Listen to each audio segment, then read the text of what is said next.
नमस्कार, मैं हूं अंजना माथुर। स्वागत है आपका मरुधर हिंद 24 न्यूज पर। आप देख रहे हैं 2 बजे की देश दुनिया की खबरें विस्तार से। अयोध्या उदयनिधि स्टालिन का सिर कलम करने वाले को 10 करोड़ रुपए। इस संत ने किया इनाम का ऐलान। परमहंस आचार्य ने कहा, मैं स्टालिन का सिर काट कर मेरे पास लाने वाले को 10 करोड़ रुपए नकद इनाम दूंगा। अगर किसी ने स्टालिन को मारने की हिम्मत नहीं की तो मैं खुद उन्हें दुनिया के किसी भी कोने से ढूंढूंगा और मार डालूंगा।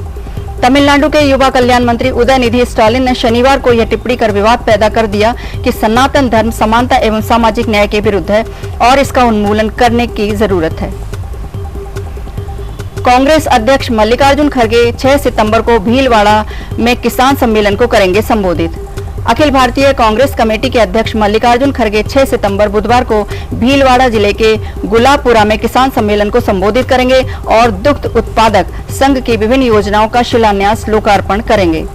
राजस्थान प्रदेश कमेटी के महासचिव एवं प्रवक्ता स्वर्णिम चतुर्वेदी ने एक बयान में बताया कि सम्मेलन को राजस्थान प्रभारी सुखजिंद्र सिंह रंधावा, राजस्थान प्रदेश कांग्रेस कमेटी के अध्यक्ष गोविंद सिंह डोडासरा, मुख्यमंत्री अशोक गहलोत भी संबोधित करेंगे।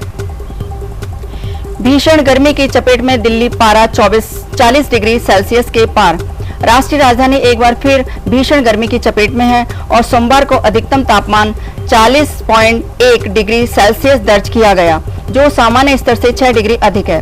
भारत मौसम विज्ञान विभाग IMD ने अपने पूर्व अनुमान में कहा है कि मंगलवार को आसमान में बादल छाए रहेंगे और रात में हल्की बारिश हो सकती है।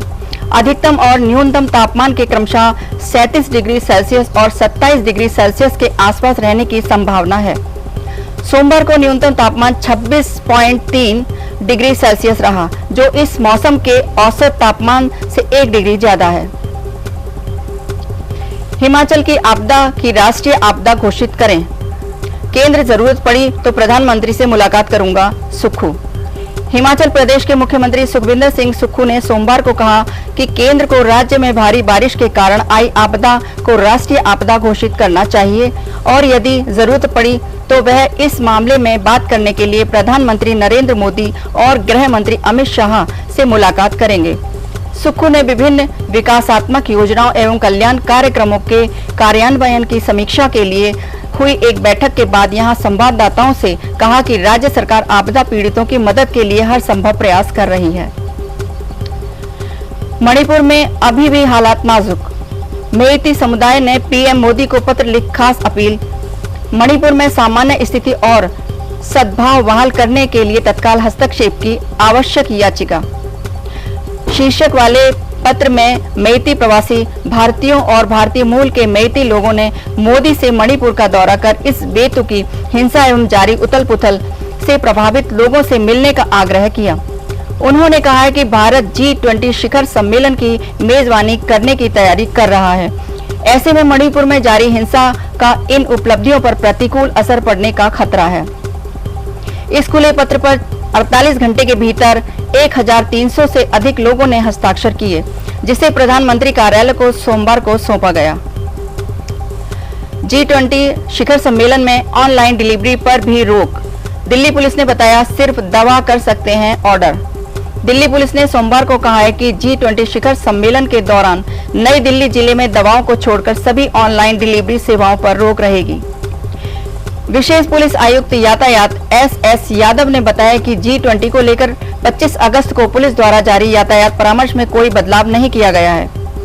यादव ने कहा, आवश्यक सेवाएं जैसे डाक और चिकित्सा सेवाएं, मेडिकल जांच के लिए नमूना एकत्र करने की नई दिल्ली में अनुमति होगी। जिले में वाणिज्यिक गतिविधियों की अनुमति नहीं होगी। ऑनलाइन डिलीवरी सेवाओं की अनुमति नहीं होगी, लेकिन दवाओं की डिलीवरी की जा सकेगी। उन्होंने कहा है कि आवश्यक सेवाओं के लिए दी गई वैध अनुमतियों का सम्मान किया जाएगा। गहलोत ड्राइवर सीट पर बैठे तो हैं, मगर गाड़ी का क्लच और एक्सीलेटर कोई और दबा रहा है। राजनाथ। रक्षा मंत्री राजनाथ सिंह ने राजस्थान की कांग्रेस सरकार पर प्रदेश में कानून व्यवस्था की हालत बेहद खराब होने का आरोप लगाते हुए कहा है कि मुख्यमंत्री अशोक गहलोत ड्राइवर सीट पर बैठे तो हैं, मगर गाड़ी का क्लच और एक्सीलेटर कोई और दबा रहा है। सिंह सोमवार को जैसलमेर जिले के रामदेवरा में भारतीय जनता पार्टी भाजपा की परिवर्तन संकल्प यात्रा के तीसरे रथ को रवाना करने के अवसर पर आयोजित जनसभा में यह बात कही। उन्होंने कहा कि राजस्थान में कानून व्यवस्था की हालत बेहद खराब हो चुकी है और पिछले 56 महीनों में 10 लाख मुकदमे दर्ज हुए हैं और 7,650 निर्दोष लोगों की हत्या राजस्थान में हुई है। जन आशीर्वाद यात्रा में नहीं बुलाने पर छलका उमा भारती का दर्द। बोली, अब बुलाने पर भी नहीं आऊंगी, कम से कम औपचारिकता ही निभा लेते। पत्रकारों से चर्चा करते हुए उमा भारती ने बताया कि आज भाजपा की यात्राएं निकल रही हैं, इनमें मुझे कहीं नहीं बुलाया, मुझे इससे कोई फर्क नहीं पड़ता। मैंने यहाँ सरकार बना कर दी। मैंने 2020 में भी 28 सीटों पर हुए उपचुनाव में मैंने जमकर प्रचार किया और हम 22 सीटों पर जीते भी। इसके बावजूद मुझे किसी यात्रा में नहीं बुलाया गया क्योंकि उनको लगता है कि अब तो हम सरकार बना लेंगे। कांग्रेस का मोदी सरकार पर हमला।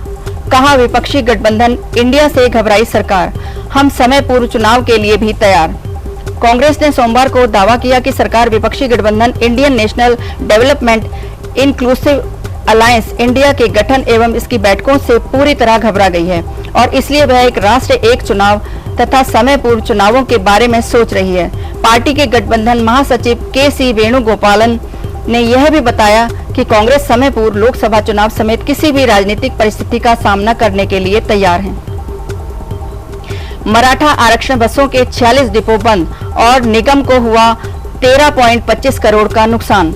मराठा समुदाय के लिए आरक्षण को लेकर चल रहे विरोध प्रदर्शन के कारण महाराष्ट्र राज्य सड़क परिवहन निगम MSRTC के 250 में से कम 46 बस डिपो पूरी तरह से बंद पड़े हैं और पिछले दिनों निगम को 13.25 रुपए का नुकसान हुआ है।